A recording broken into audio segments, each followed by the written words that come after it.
que es un término mucho más amplio, referida a una infestación ocasionada por los estadios adulto y larvario. O sea, estas dos definiciones no pueden ser sinónimos.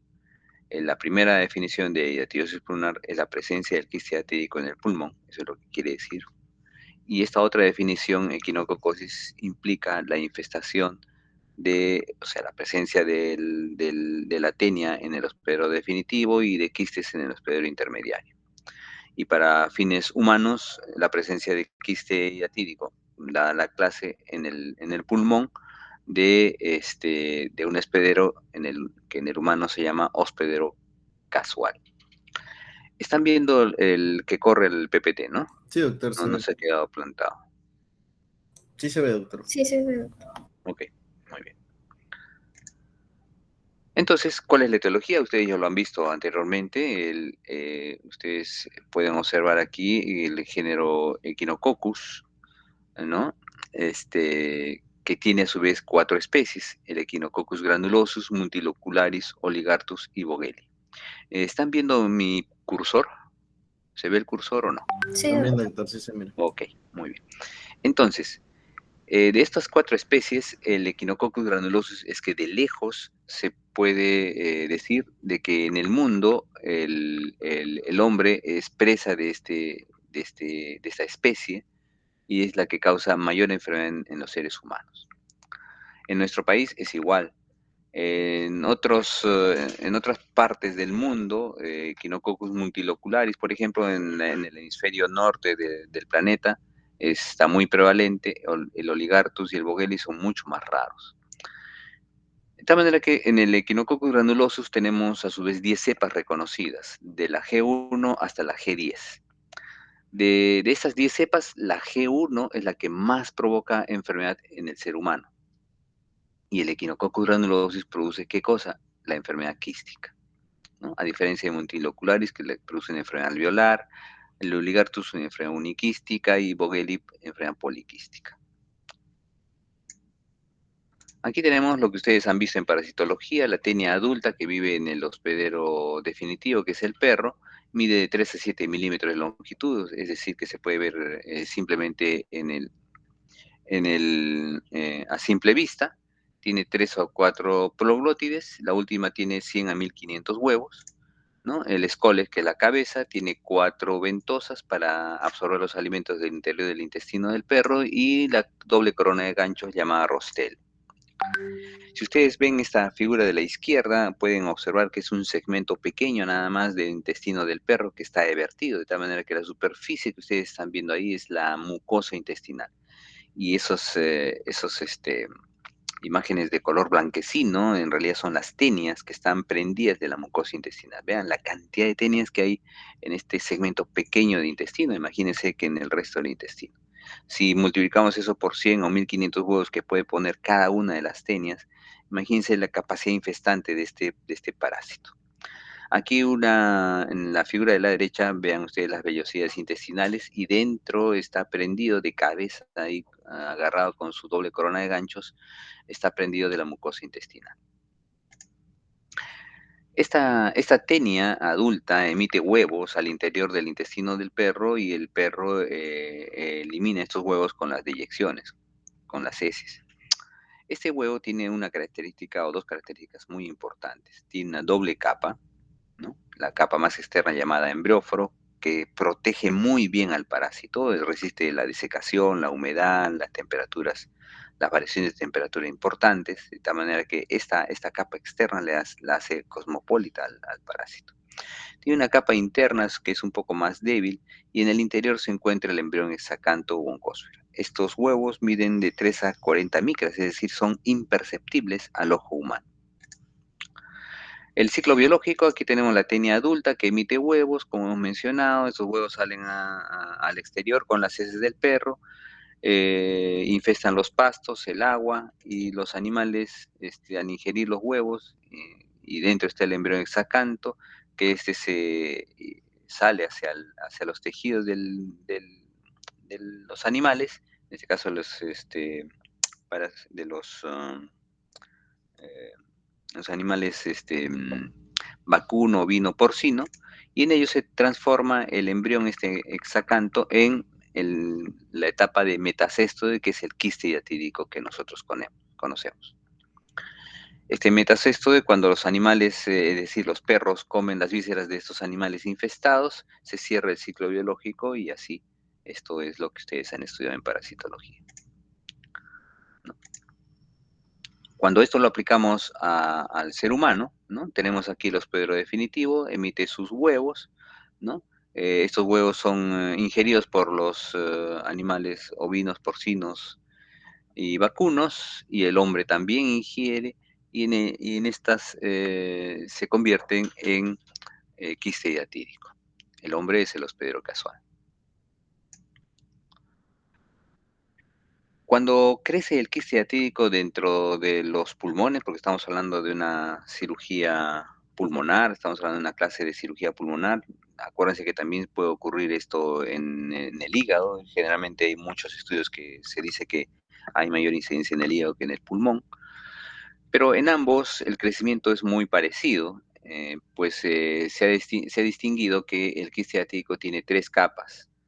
La figura de la izquierda es una capa, muestra una capa, la capa adventicia, que es una fotografía hecha en nuestras cirugías en el hospital, en donde se muestra el pulmón, parénquima pulmonar que está alrededor, y al centro todo esto es la membrana adventicia, que está totalmente inflamada, que es una membrana que es propia del hospedero y que no es propia del parásito. Es una membrana calificada así porque es la conjunción de la formación de una capa constituida por el fibroblastos, constituida por macrófagos, histiocitos, todo un sistema inmunológico que impide que el quiste se expanda o se derrame o vaya a expandirse en el resto del pulmón. Cuando es retirada la capa, la segunda capa, que es esta que ustedes están viendo aquí, que es la membrana cuticular, que esta sí es una membrana, una capa del hospedero, perdón, del parásito. Esta es una capa, como ustedes ven aquí en el esquema, que está pintado en amarillo, es una capa resistente que deja pasar los líquidos del exterior para que se nutra al interior los protoescoles, que son elementos infestantes del parásito. Es una capa muy resistente, no es celular, o sea, es acelular. Y dentro de esta capa se encuentra la membrana germinativa, que en esta fotografía no se la ve, pero esquemáticamente sí la podemos ver como una línea azul que está acá, porque es una membrana muy delgadita, semitransparente, que cuando ustedes la tocan en sus dedos se deshace muy fácilmente y es unicelular, es una capa unicelular. Esta membrana germinativa, que es la capa también del parásito, permite el crecimiento de los protoescólex, ¿no? Y permite que se mm, forme ahí dentro el líquido hidatídico llamado cristal de roca, porque es muy transparente, es semejante al agua potable. Solo que cuando el paciente, como ustedes ya saben, cuando el paciente vomita, el paciente siente que este líquido es de sabor salado. Dentro de este quiste en el interior se encuentra también la arenilla hidatídica, que son restos de los protoescólex, restos ganchos, etcétera, que están allí y que el paciente cuando espectora también puede espectorar membranas y restos de ganchitos, etcétera, que sirven para la identificación posterior de la presencia de un quiste hiatídico, como veremos luego. Entonces vemos aquí el quiste hiatídico, que es un quiste hiatídico entero, totalmente entero, no está roto, se ve medio, en realidad la capa cuticular es blanco nacarada, pero se ve medio azulada acá por la presencia del líquido hidatídico en su interior. Si nosotros hacemos un corte histológico de esto, vemos que es una capa acelular, vean ustedes en la figura de la derecha, y dentro se encuentra una capa unicelular, que es la membrana germinativa, que da lugar, da origen a los protoescólex y también al líquido hidatídico cristal de roca. ¿Cómo se contagian las personas? Si las personas tienen mascotas, por ejemplo, y estas mascotas están parasitadas, no las han desparasitado, no les han dado sus medicamentos, no lo han llevado a veterinario, etcétera, los perros empiezan a tener sus tenias ahí, defecan, y como los perros se lamen el ano y lamen su pelambre y los amos acarician a sus perritos y les dan besito incluso, entonces, y si el amo no se lava las manos y come con las manos sucias, puede ingerir los huevos de este parásito y adquirir la enfermedad.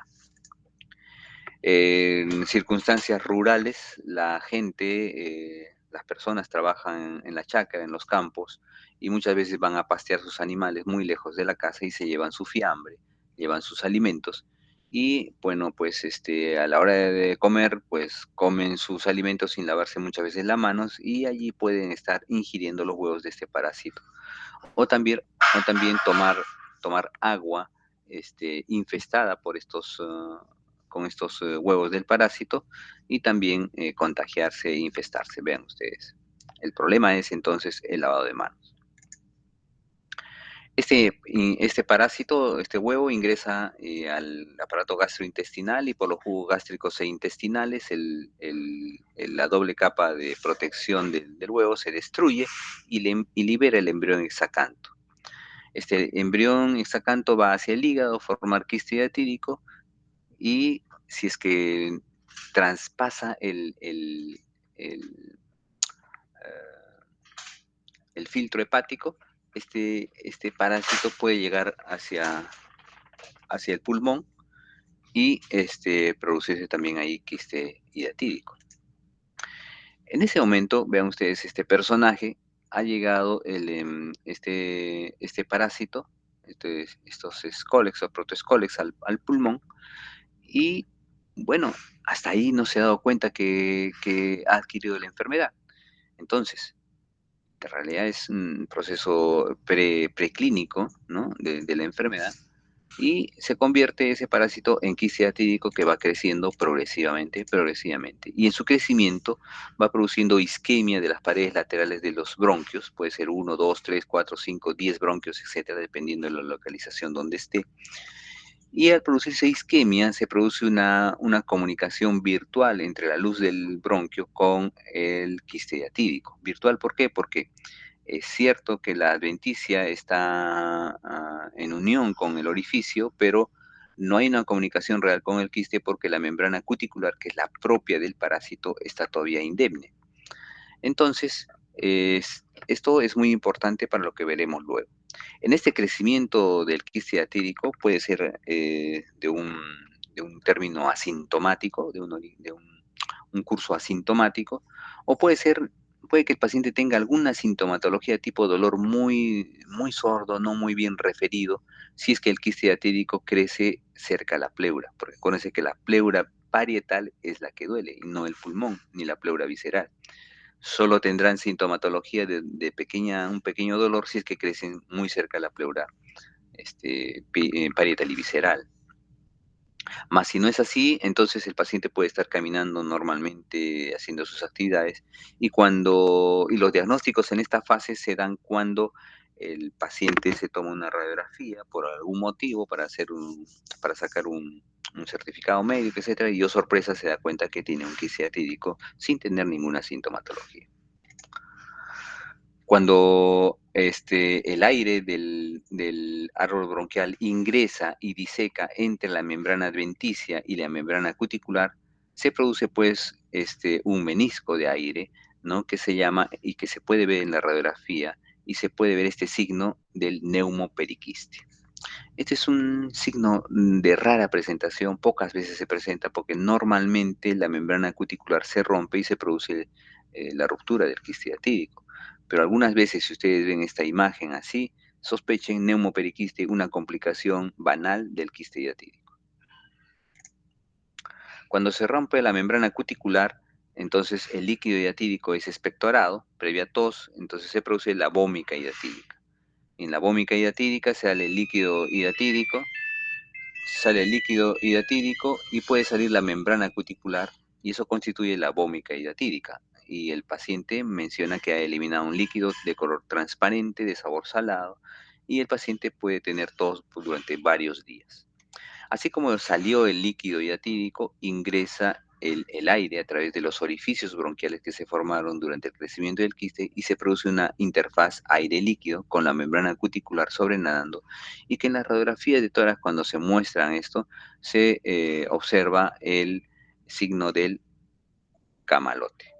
El signo del camalote es un signo de complicación del quiste diatídico, de ruptura del quiste diatídico. Esta es la complicación más frecuente y también más importante de implicancia clínica en los seres humanos. Algunas veces el quiste diatídico puede crecer en la periferia del pulmón, ir creciendo, se produce un orificio en el bronquio, pero también puede romperse hacia la cavidad pleural y el líquido diatídico se vacía hacia a la pleura, al espacio pleural, en la membrana diatídica también, y como se produjeron orificios en su crecimiento, como hemos mencionado anteriormente, el aire del largo bronquial puede pasar hacia el lecho quístico y del lecho quístico hacia la cavidad pleural, y se puede producir, por lo tanto, un hidroneumotórax espontáneo con diferentes colapsos del pulmón. Puede haber un colapso parcial o un colapso total que produce insuficiencia respiratoria en el paciente y se puede morir literalmente. Entonces, estos pacientes hay que llevarlos a emergencia para colocarles un dren pleural y evitar que se mueran. ¿Dónde existe el quiste diatídico con mayor incidencia? En las zonas rojas, en el mapa mundi, son las zonas de mayor incidencia. En nuestra región, en el sur del Perú, Chile, Argentina, Uruguay, ¿no? Y parte del sur de Brasil. Y si nosotros hacemos una comparación, Perú tiene de lejos mayor incidencia que Chile, Argentina y Uruguay. Y esto que son cifras subvaloradas.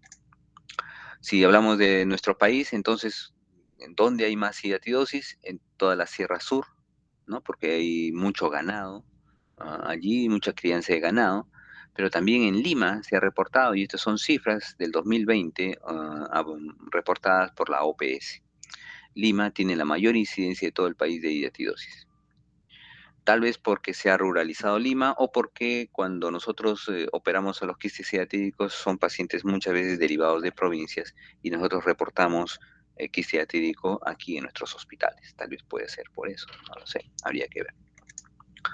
¿Cuáles son los factores de riesgo para tener esta enfermedad? Vivir en medios ambientes de crianza de ganado vacuno, ovino, porcino y también de perros, ¿no?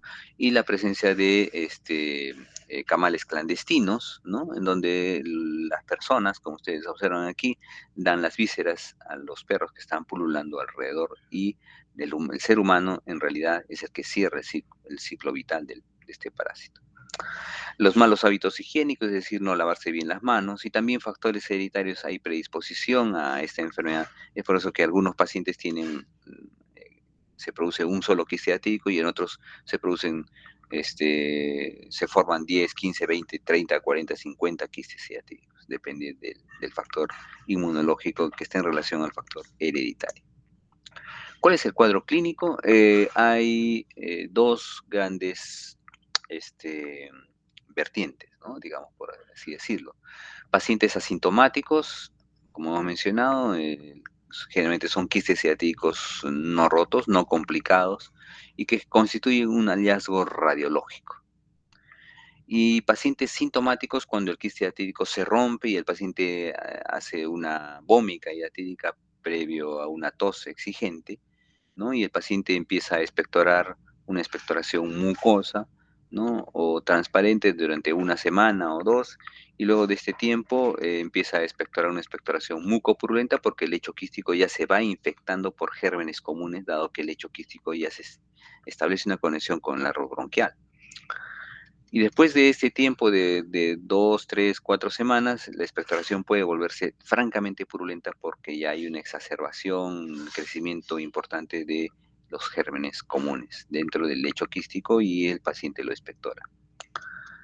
Cabe mencionar que cuando se infectan por bacterias los lechos quísticos, el parásito muere por efecto de las bacterias mismas. También se puede producir disnea en quistes ciatídicos gigantescos o cuando se rompe el quiste diatídico y se broncoaspira el resto del parénquima pulmonar o el otro pulmón también. Se puede producir hemoptisis en quistes ciatídicos complicados, vomicados, que tienen cierto tiempo de evolución, como 1, 2, 3 semanas, ¿no? Por el proceso inflamatorio del interior de las paredes del lecho quístico. Generalmente las hemoptisis son leves o moderadas, rara vez son hemostasis masivas, pero sí puede darse. Y en sintomáticos también hemos mencionado ya la presencia de un hidronemotórax espontáneo cuando se rompe la cavidad pleural y produce una disnea aguda, una insuficiencia respiratoria aguda, que es de necesidad de tratamiento en emergencia con un drenaje pleural. Con la ruptura del quiste ciatídico también se puede producir anafilaxia, que en quistes ciatídicos pulmonares es raro, muy raro que se produzca la anafilaxia. Es mucho, pero de lejos mucho más frecuente la anafilaxia cuando se rompen los quistes ciatídicos abdominales. En la historia clínica hay que preguntar muy bien los antecedentes, si ha tenido contactos con perros, si vive con ganado vacuno, vino, porcino, o si vive en zonas de alta endemicidad de hidatidosis. ¿Qué complicaciones tenemos si no se tratan los quistes ciatídicos, hidronemotórax espontáneo, fístulas broncopleurales y o empiema pleural? Se puede producir muerte también con hemostasis severa, asfixia cuando se rompe el quiste ciatídico y el líquido invade ambos pulmones. Y también los pacientes pueden morir por anafilaxia, que es muy poco frecuente. El diagnóstico se basa en una historia clínica bien hecha, en una radiografía de tórax o estudios por imágenes como tomografía también, en la inmunología, exámenes inmunológicos y en el examen de esputo en casos de quistes ciatídicos complicados vomicados. En la historia clínica ya hemos mencionado una buena anamnesis y un buen examen clínico es muy importante y el otro pilar desde el punto de vista clínico son los antecedentes epidemiológicos que hemos mencionado. Desde el punto de vista de imágenes, el quiste ciatídico no complicado, se ve como una imagen redondeada u ovalada con una radiopacidad homogénea que nos indica presencia de líquido, de bordes netos o nítidos, rodeado de parénquima normal. En cambio, en quistes ciatídicos complicados, las imágenes se ven como un neumoperiquiste, tal como hemos mencionado o hemos visto hace un momento, o el signo de camalote. Veremos esto aquí. Esta radiografía de tórax son de nuestros pacientes. Vean, esta es una paciente que tiene 2 quistes ciatídicos gigantescos, un tercer quiste ciatídico acá y un cuarto quiste ciatídico. En realidad son quistes ciatídicos gigantescos donde la paciente tiene pues ya una disnea importante porque el quiste está ocupando gran volumen de ambos pulmones y entonces hay que tratarla quirúrgicamente.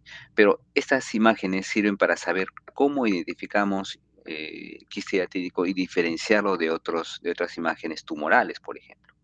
El quiste hiatídico se caracteriza porque es de forma ovalada o redondeada. Vean ustedes, los bordes son muy netos, muy nítidos, ¿no? Se diferencia muy bien.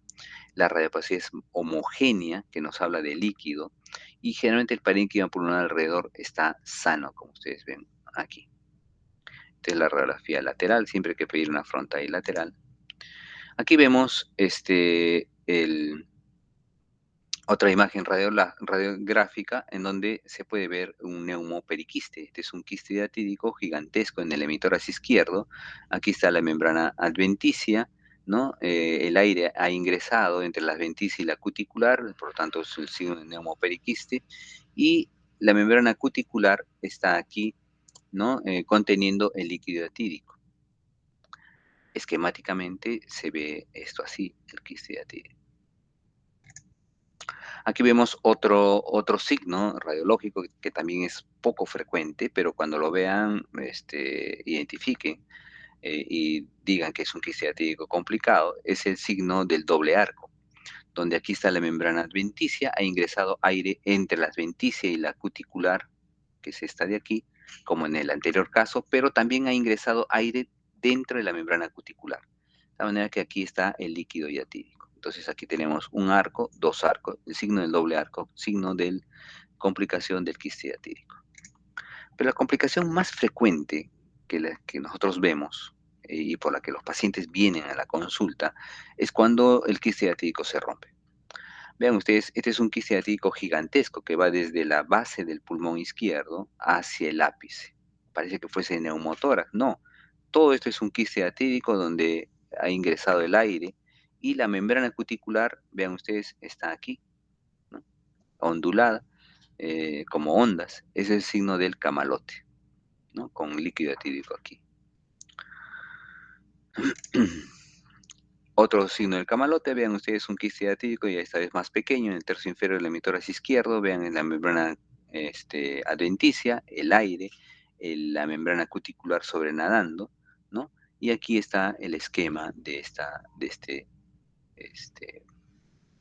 de esta radiografía.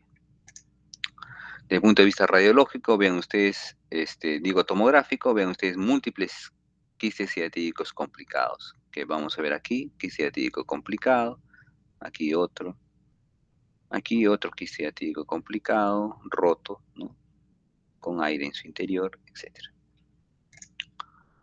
Aquí un caso de quiste ciatídico complicado gigante, vean ustedes un quiste que ocupa todo el emitórax derecho y no hay una línea hidroaérea, sino hay una línea ondulante, ese es el signo del camalote.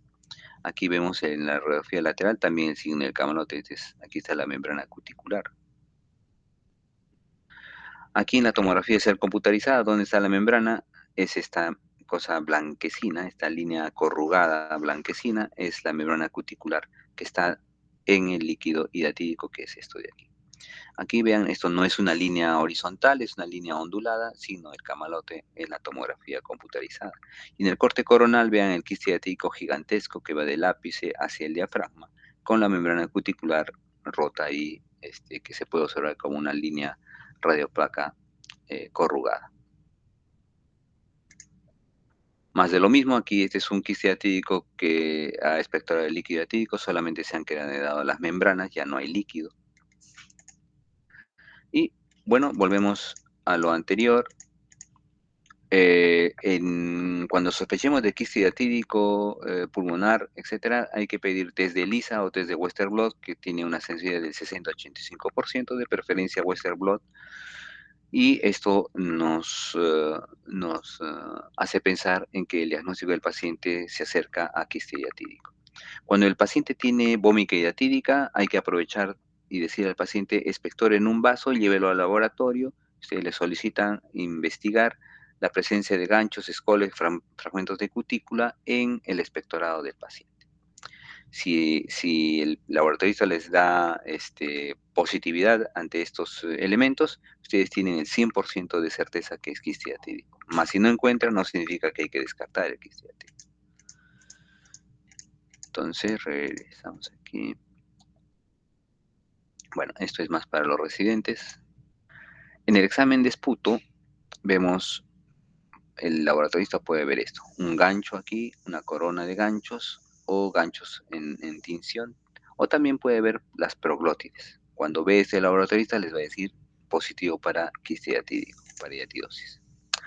Entonces lo preparan al paciente para operarlo, porque quiste diagnosticado debe ser operado, y hacen todos esta serie de exámenes que ustedes observan ahí, que no vamos a repetir porque esto los ven en las prácticas. El tratamiento es quirúrgico de elección, brinda la curación, quiste diagnosticado debe ser operado, salvo algunas excepciones. ¿Cuáles son los pasos a seguir en el acto quirúrgico? Elegir la vía de abordaje. 2, la forma de extirpación del parásito. Y 3, qué debemos hacer con la cavidad residual, es decir, cuando se hace quistectomía. En el paso 1, la vía de abordaje, podemos hacer una toracotomía posterolateral estándar, ¿no? Una toracotomía amplia que generalmente se hace para quistes ciatídicos grandes o que tengan comorbilidades los pulmones o que tengan complicaciones severas. O se puede hacer una toracotomía axilar o una mini toracotomía en quistes ciatídicos pequeños que están pegados hacia la pleura parietal. O se puede hacer una cirugía por videotoracoscopía también cuando los quistes ciatídicos son menos de 5 centímetros y están muy cerca a las pleuras. Luego de haber abierto el tórax bajo cualquiera de estas vías, debemos pensar cómo debemos extirpar el parásito. O hacemos quistectomía o hacemos resección pulmonar. Hacemos quistectomía si es que el parásito está, es decir, el quiste ciatídico está indemne, ¿no?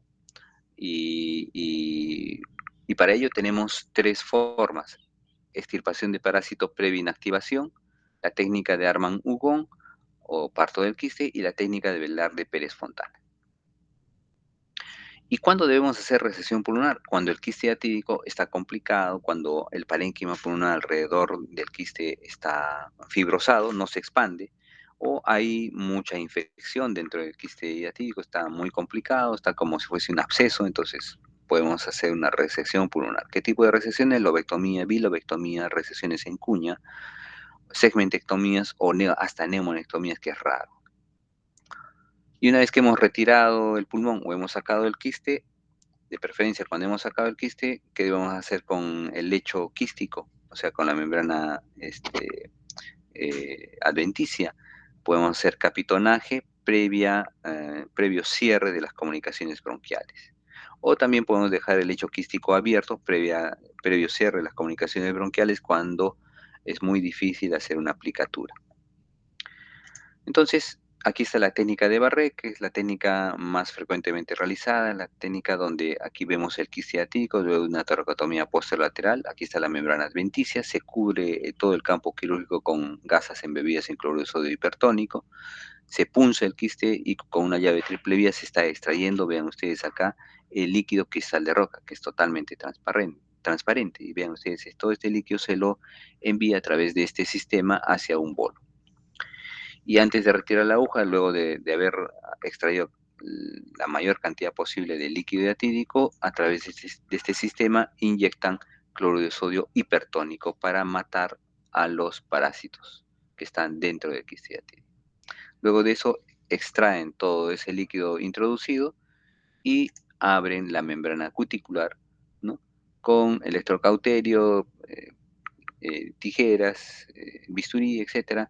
Y vean ustedes en esta apertura la membrana quística, la membrana cuticular está ahí en el fondo. Lo que se ha abierto es la membrana adventicia y con pinzas Fester se está sacando la membrana cuticular, que es de color blanco nacarado. Queda entonces el lecho quístico vacío con orificios que pueden ser 2, 3, 4, 10, 20, etcétera, múltiples orificios bronquiales, los cuales hay que cerrarlos con puntos en cruz o en U, hermetizarlos y luego hacer el capitonaje.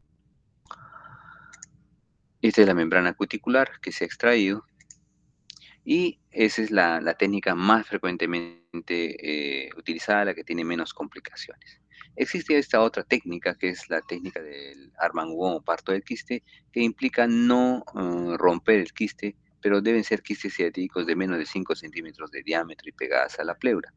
El cirujano lo que hace es cortar la membrana cuticular y con el dedo de cola y separa la membrana cuticular de la membrana adventicia, y una vez que ha separado todas esas dos membranas, le pide al anestesiólogo que insufle, el pulmón se insufla y empuja el quiste hacia afuera y el cirujano lo tiene que agarrar al quiste en las manos o en una riñonera. Por lo tanto, eso se llama parto del quiste también. El problema de esta técnica es que se puede romper durante esas maniobras y hacer una siembra pleural. Entonces, Velarde Pérez Fontana dijo, bueno, si se rompen los quistes, mejor entonces cortamos entre el pulmón y la membrana adventicia, alrededor, de tal manera que saca el quiste entero, pero deja una superficie soplante y sangrante, que puede, en esta técnica, producirse complicaciones como sangrado o fístulas broncopleurales. Vuelvo a repetir, para hacer esta técnica tienen que ser quistes ciáticos menos de 5 centímetros de diámetro y pegadas a las pleuras. Bueno, este es un caso que les voy a mostrar muy rápidamente porque tengo que hacer el otro tema. Un caso de, miren ustedes, la deformidad del quiste. Ahí vean, el emitoras derecho está abovedado respecto al izquierdo y vean en la zona hepática también. Hay ingurgitación yugular. Y vean ustedes un quiste diatídico gigantesco o es un problema de empiema pleural. ¿Qué cosa es? Vean, el mediastino está totalmente desviado hacia el lado izquierdo. ¿Qué cosa será? En la radiografía lateral está todo radiopaco. ¿Qué será esto? Entonces se le toma una tomografía, dado que la radiografía no revela mucho. Y vean ustedes líquido en todo el hemitórax derecho, con desviación del mediastino. Vean ustedes, la carina principal está en el hemitórax izquierdo, una gran desviación del mediastino. Entonces, ¿qué vemos? En el hígado, múltiples quistes hiatídicos, vean ustedes, múltiples quistes hiatídicos en el hígado también. Vean, ¿y qué vemos en la cavidad torácica? Múltiples quistes hiatídicos en el hemitórax derecho. El diafragma está aquí. Vean ustedes los múltiples quistes hiatídicos, la, la ecografía que nos indica múltiples quistes en el hígado. Entonces, como se ve que hay quistes hiatídicos en el hemitórax derecho y además hay líquido en la pleura, se hace una toracocentesis y vean, se obtiene pus. Entonces son quistes hiatídicos, muchos de ellos enteros y otros infectados, rotos. Se coloca un dren pleural y vean lo que se obtiene. No solamente es pus, sino que vean esta coloración típica, es bilis. Entonces, este paciente ha estado teniendo una tos con expectoración de este color. Se ha producido una bilictisis, es decir, que había una comunicación de los quistes hiatídicos complicados del hígado, se ha roto hacia la pleura, traspasando el diafragma, y ha lesionado el pulmón y ha producido una fístula broncopleural, y por lo tanto el paciente está expectorando líquido purulento con bilis. Es decir, una bilictisis, una comunicación del hígado, pleura, pulmón, bronquios, hacia afuera, hacia el expectorado. Cuando se le puso el dren pleural, se muestran aquí membranas hiatídicas antiguas, rotas, y vean quistes hiatídicos pequeñitos que están naciendo, que están creciendo progresivamente. Vean la cantidad de líquido que se sacó de ese paciente. Y cuando se puso el dren pleural, vean, ya no hay ingurgitación yugular. Esta es una primera radiografía de ya el mediastino está desviándose, está, digamos, normalizándose en su posición.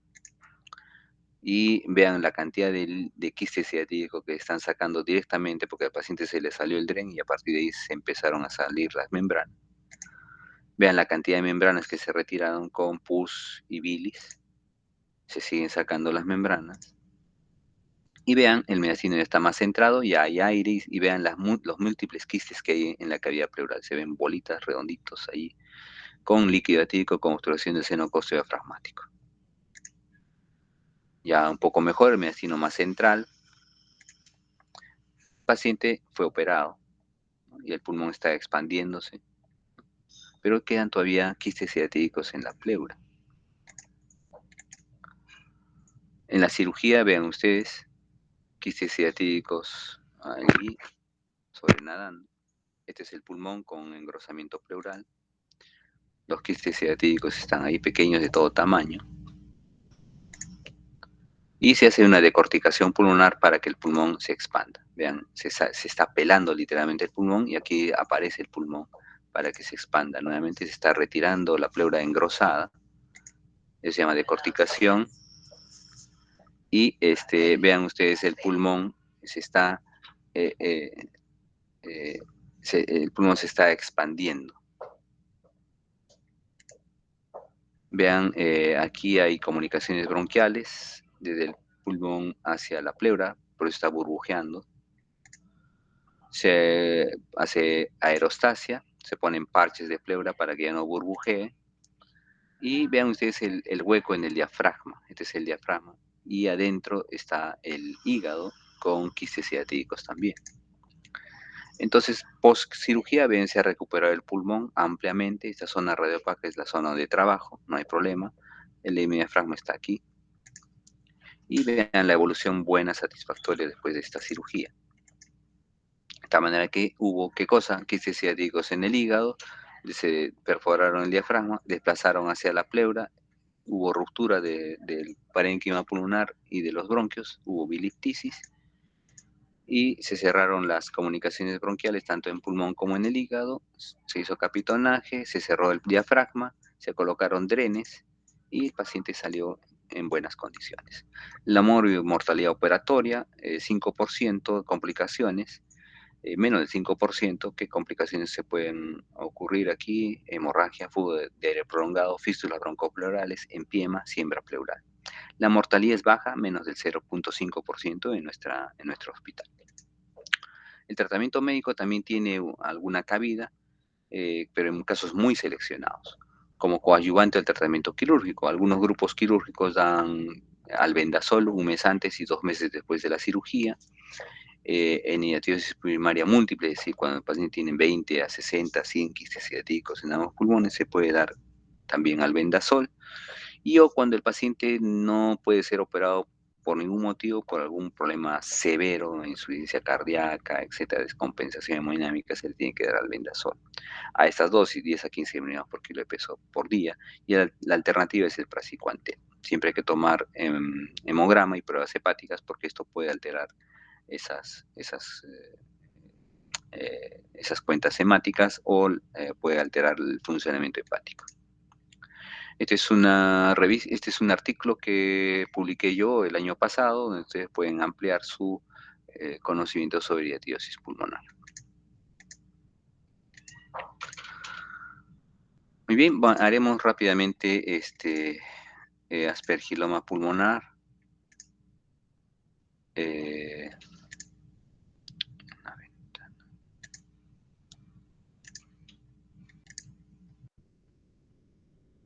No sé si están viendo el PPT. Sí se ve, doctor.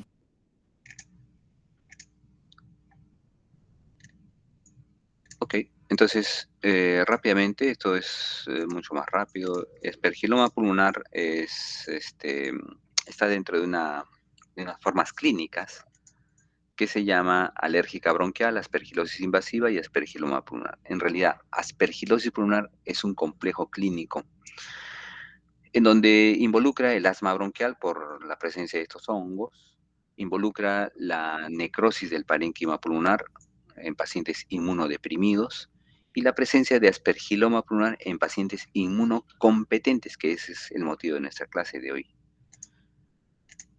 Entonces, los hongos, ¿qué significa aspergiloma pulmonar? Es una masa de hongos, de aspergillus generalmente, que resulta de la colonización y desarrollo del hongo dentro de las cavidades pulmonares preexistentes. ¿Qué significa esto? Que para que se desarrollen los hongos dentro del pulmón tiene que haber una cavidad previa, generalmente producido por tuberculosis u otras enfermedades. Si no hay cavidad, no se desarrolla el aspergiloma. Por lo tanto, hay el concepto de micetoma pulmonar, porque no solamente el aspergillus puede producir esta pelota de hongo que ustedes ven aquí en la fotografía, sino también puede producirlo cándida, pseudosporium, zigomycetos, etc., y dar una clínica muy semejante. Entonces, cuando no sabemos cuál es el hongo que está produciendo este problema, le llamamos micetoma pulmonar. Y cuando identificamos si es aspergillus, le llamaremos aspergiloma pulmonar. ¿Quiénes son los que producen este problema? Cuatro especies de aspergillus: el fumigatus, el plavus, el niger y el terrius.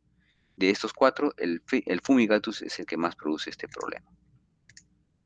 ¿Dónde vive? En las zonas de descomposición orgánica, en los parques, zonas rurales, como en esta de acá, donde se cría mucho ganado, vino. En ciudades húmedas como Lima, por ejemplo. En el interior de las casas donde hay mucha humedad se forman mohos, etcétera, y también puede haber aspergillus. ¿Qué antecedentes tiene que haber para que se produzca este aspergiloma pulmonar? La mayoría, en nuestro país, la mayoría de los casos, tuberculosis pulmonar ocurre en el 96% de los casos. Bronquiectasias 2.7%, absceso pulmonar 0.7% y hidatidosis pulmonar 0.45%. Se describen en los libros sarcoidosis y fibrosis quística también. Estos porcentajes que les he mencionado es de los trabajos que hemos hecho en nuestro hospital.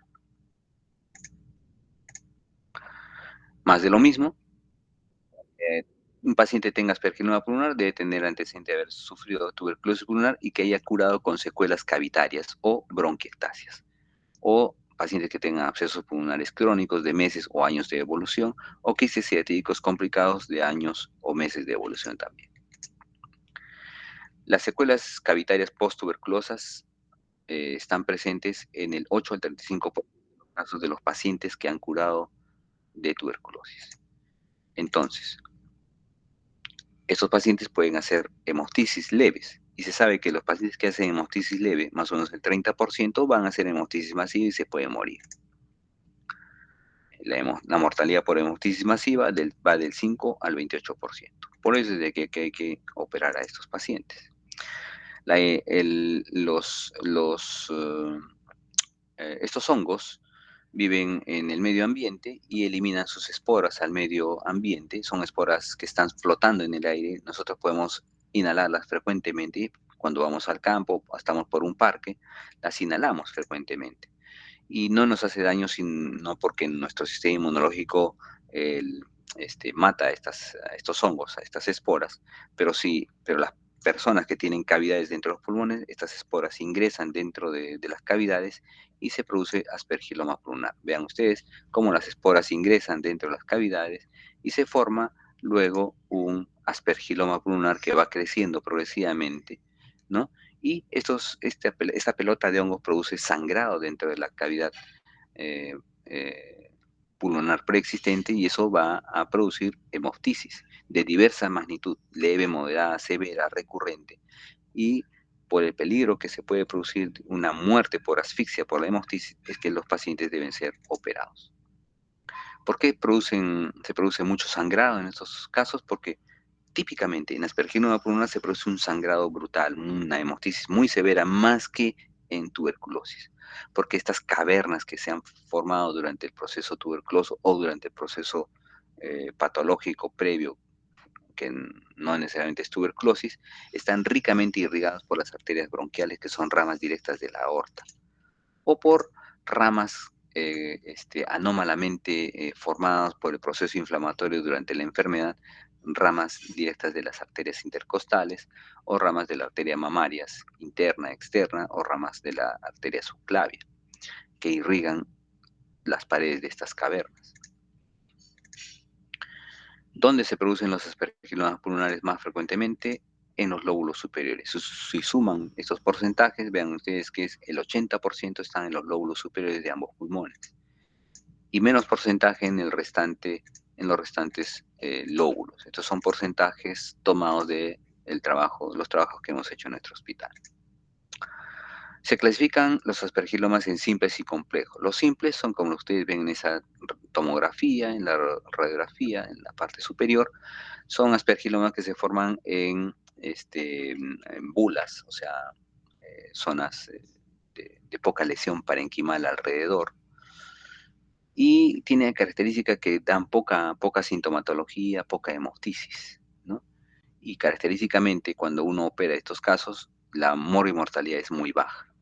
En cambio, los aspergilomas complejos, como ustedes observan aquí, generalmente son pacientes que tienen una cavidad posttuberculosa preexistente, vean de paredes gruesas, irregulares, parénquima pulmonar alrededor muy dañado, muy severamente dañado, en donde sí en ellos, en los complejos, la hemoptisis muy severa, se puede morir rápidamente.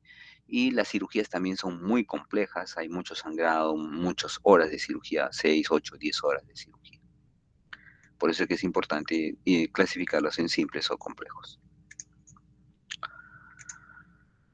Desde el punto de vista del sexo, es más frecuente en varones, en estos porcentajes, 59-41%, son trabajos hechos, vuelvo a repetir, en nuestro hospital, y desde el punto de vista del grupo etario, es más frecuente en edades de 20 a 39 años, justamente en edades donde más se produce tuberculosis.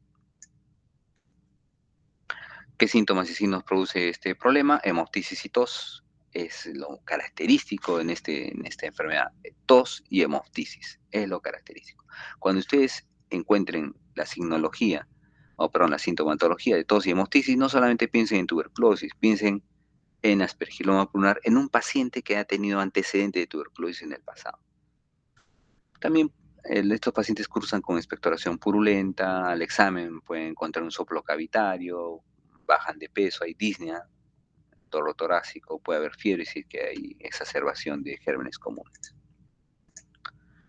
Desde el punto de vista de la evolución natural, en los libros, en los grandes libros de neumología, los tratados, van a encontrar que hay una resolución espontánea en el 10% de los casos. Yo he podido ver un solo caso nomás en toda mi vida, pero los libros dicen que en menos del 10% hay resolución espontánea. ¿Qué quiere decir eso? Desaparece la pelota de hongos, pero persiste la caverna.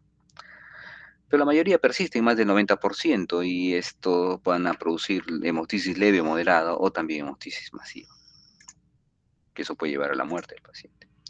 El diagnóstico de aspergiloma se basa en estas cuatro pilares, ¿no? En estas cuatro áreas. En base a una clínica, hay que hacer una historia clínica muy bien hecha, ¿no? En ellos hay que incluir los antecedentes de una enfermedad previa cavitaria. En el estudio por imágenes hay que pedir radiografía, tomografías. En las pruebas inmunológicas hay que pedir inmunodifusión para Aspergillus. Y en el cultivos microbiológicos para hongos que se sacan de un bronco aspirado por una broncoscopía diagnóstica, o cuando se opera y se saca el hongo, se lleva una muestra para microbiología también. Desde el punto de vista radiológico, vean ustedes una radiografía de tórax de uno de nuestros pacientes, vean la caverna grande y dentro la pelota de hongos. En la tomografía de este paciente vean una caverna enormemente grande y dentro de una pelota de hongos rodeado por aire. Esto es el signo de Monod,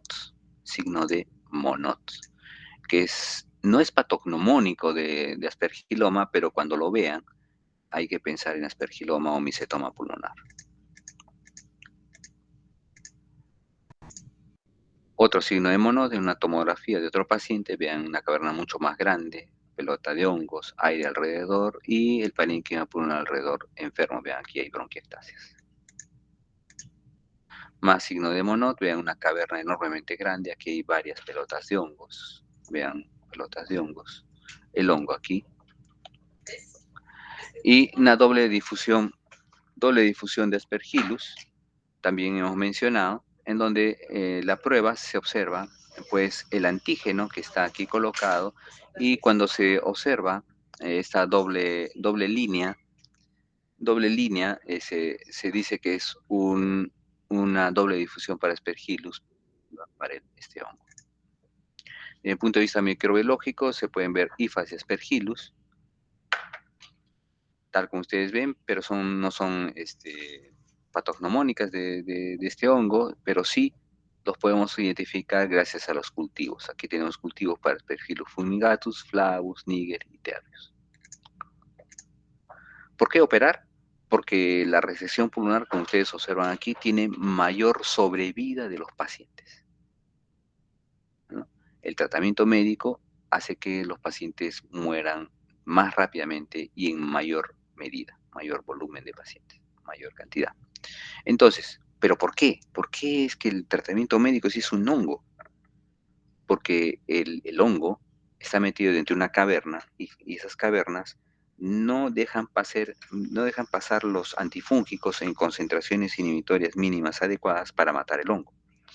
Entonces el hongo se ríe de los antifúngicos y por lo tanto persiste el hongo y el paciente sigue con la sintomatología. Entonces aquí la resección pulmonar es la adecuada. Este es el algoritmo que utilizamos nosotros en nuestro hospital. Dividimos a los pacientes con el diagnóstico de aspergiloma pulmonar en aptos para la resección y no aptos para la resección pulmonar. ¿Cuál es la diferencia? Los aptos para la resección pulmonar son aquellos que tienen una capacidad vital más del 50% y un BEF1 más de 1000 centímetros cúbicos. Los que tienen valores menores a ese no son aptos para la resección pulmonar, y veremos qué es lo que se hace. Los que son aptos, si tienen hemoptisis leve o moderada, los dividimos, y si tienen hemoptisis masiva. Los que tienen hemoptisis leve a moderada, hacemos una resección pulmonar en forma electiva. Los que tienen hemoptisis masiva hay que operarlos de emergencia, a cualquier hora del día, pues en la madrugada, etcétera, hay que operarlos de emergencia si no se mueven. Los que no son aptos para la resección pulmonar, ¿qué hacemos con ellos? Si no podemos operar, no podemos sacar esa parte del pulmón y el hongo, ¿no? Y tienen hemoptisis leve, moderada y severa. Entonces hay algunas técnicas paliativas nada más que disminuyen el sangrado, pero no produce la curación del paciente. Se pueden hacer embolización de las arterias bronquiales para disminuir el flujo sanguíneo hacia las cavernas. Podemos hacer aspergilectomía o plombaje más colocación de catéter. ¿Cuál es en nuestra casuística? Cirugía electiva han recibido el 91% de los pacientes de 444 casos que hemos operado en 11 años. Y cirugías de urgencia 9%. Se hace una toracotomía posterolateral estándar en esa itálica. Vean ustedes, esto es el pulmón, ya no se reconoce que es pulmón, vean, la tuberculosis produjo esto en el pulmón, un pulmón totalmente fibrosado, y dentro está el aspergiloma pulmonar. Aquí también, vean, este es la aorta torácica descendente, en la pared torácica, y este es el pulmón totalmente fibrosado, y dentro está el aspergiloma pulmonar. Aquí vean ustedes una parte del pulmón normal y esta es una parte del pulmón lesionada por la tuberculosis. Dentro está el aspergiloma. Aquí se hizo una neumonectomía, este es el pericardio, el callado de la aorta torácica descendente. Aquí está el muñón bronquial izquierdo y aquí las ligaduras de las arterias pulmonares y venas pulmonares principales. Aquí esto es una neumonectomía por este problema. ¿Qué procedimientos hemos hecho? Lobectomías en poco más de la mitad de los casos y neumonectomías en el 20% de los casos también. En menor porcentaje el resto eh, de, de, de tipos de cirugía.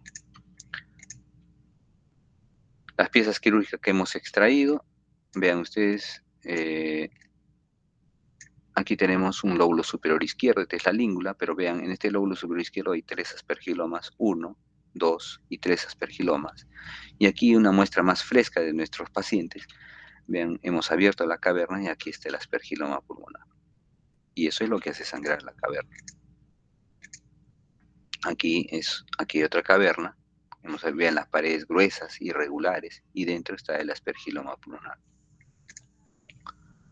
Complicaciones, 25-26%. Vean, estas complicaciones aparentemente son altas, pero respecto a la literatura internacional estamos en el promedio un poco bajas. ¿Qué complicaciones pueden existir? Infección de herida operatoria, empiema, cavidad pleural residual, fístula broncopleural, etc. Mortalidad operatoria, en nuestros casos, en nuestra casuística, hemos tenido 1.6% de fallecidos, que es una casuística muy importante, muy poca mortalidad respecto a las mortalidades en otras literaturas internacionales que ustedes pueden revisarlo, va del 5 o 10% incluso. Y esa es una comparación de nuestro trabajo que hemos hecho en nuestro hospital con los trabajos que hay en la literatura internacional, lo que nos revela que nosotros tenemos la mayor casística del mundo en operar este tipo de patología. Muy bien, ¿alguna pregunta sobre el respecto?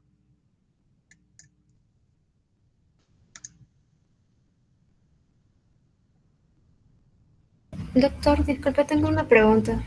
Sí. Sí, doctor, ¿en qué caso se preferiría una neumonectomía que una lobectomía? ¿Sería, por ejemplo, si está diseminado el aspergiloma o si hay varias cavernas o algo así? No necesariamente. La respuesta es que, acuérdense que generalmente en nuestro país, y bueno, en realidad en todo el mundo, los aspergilomas se desarrollan en cavidades preexistentes post-tuberculosis. Si yo tengo un paciente con una cavidad en el lóbulo superior, que generalmente es ahí donde se desarrolla la tuberculosis, se forman las cavernas, pero además la tuberculosis ha destruido todo el pulmón por la invasión del Mycobacterium, ha lesionado el parénquima, pero de todo el pulmón y ha producido como consecuencia un pulmón fibrosado con lleno de cavernas, y justamente hay una caverna en el lóbulo superior nomás. Yo al entrar a operar a ese paciente, no solamente le voy a sacar el lóbulo superior, sino todo el pulmón, porque el resto del pulmón ya no es pulmón, es fibrosis pulmonar, bronquiectasias, que si no le saco todo el pulmón, voy a hacer que el paciente tenga complicaciones nuevamente de hemoptisis por bronquiectasias u otras cavernas que pueda tener en el resto del pulmón. Entonces, en esos casos se le hace una neumonectomía. Es raro encontrar un aspergiloma gigantesco que abarque todo el pulmón. De eso no estamos hablando. Generalmente ocurre lo que les he mencionado. Hay una cavidad, una caverna que tiene un aspergiloma en un lóbulo, pero si en el resto del pulmón, está totalmente lesionado, hay que retirarlo todo. Y ahí se hace neumonectomía. ¿Cuándo se hace lobectomía? Cuando el aspergiloma está localizado en un solo lóbulo y el daño pulmonar parenquimal solo abarca ese lóbulo. Entonces ahí hacemos lobectomía solamente. Ya, doctor, muchas gracias. ¿Ok? ¿Alguna pregunta más?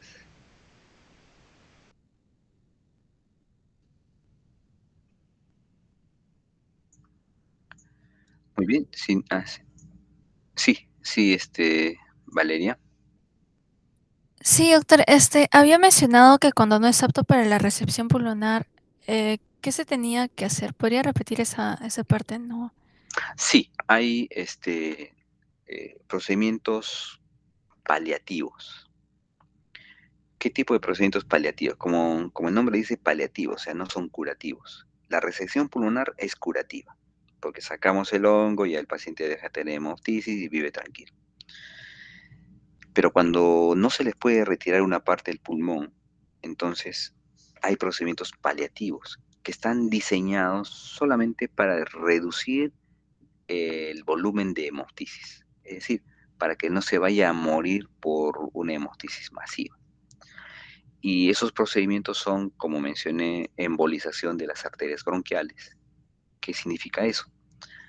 Los radiólogos intervencionistas meten un catéter a través de la arteria femoral, transcurren hacia la aorta torácica abdominal, suben hacia la aorta torácica y identifican las arterias bronquiales. En las arterias bronquiales se introducen ahí unos catéteres muy finos y le introducen dentro de las arterias bronquiales unas sustancias o materiales para obstruir las arterias bronquiales, es decir, las trombosan las arterias bronquiales. Y eso hace que ya no pase sangre de la aorta hacia las arterias bronquiales y por lo tanto disminuye el sangrado, disminuye la hemoptisis. Eso hacen los radiólogos intervencionistas.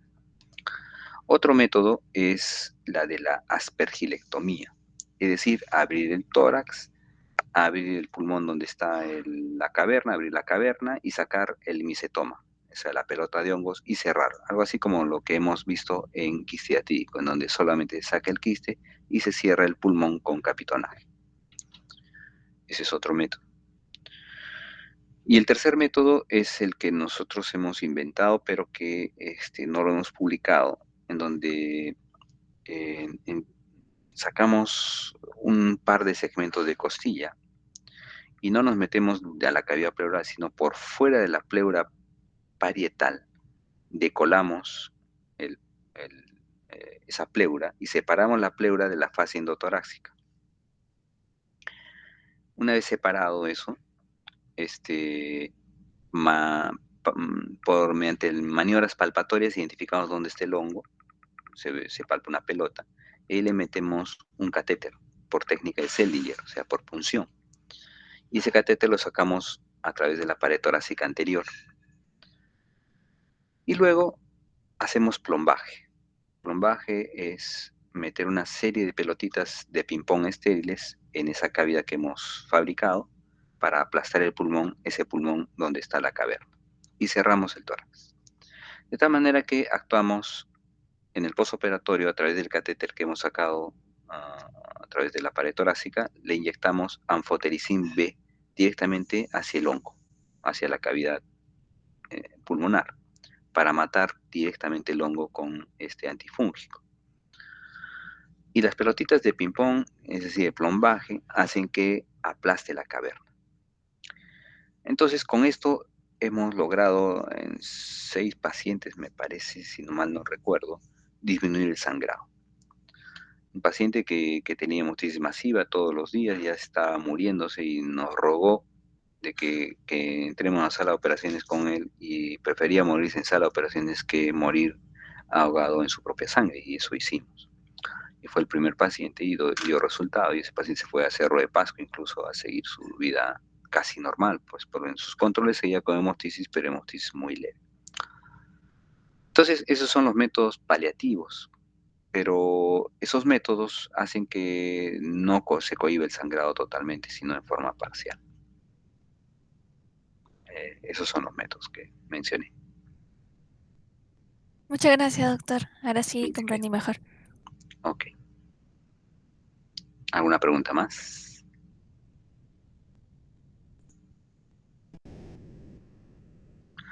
Muy bien, si no hay más preguntas, entonces podemos dar por terminada la clase. Muchas gracias por su atención. Nos vemos.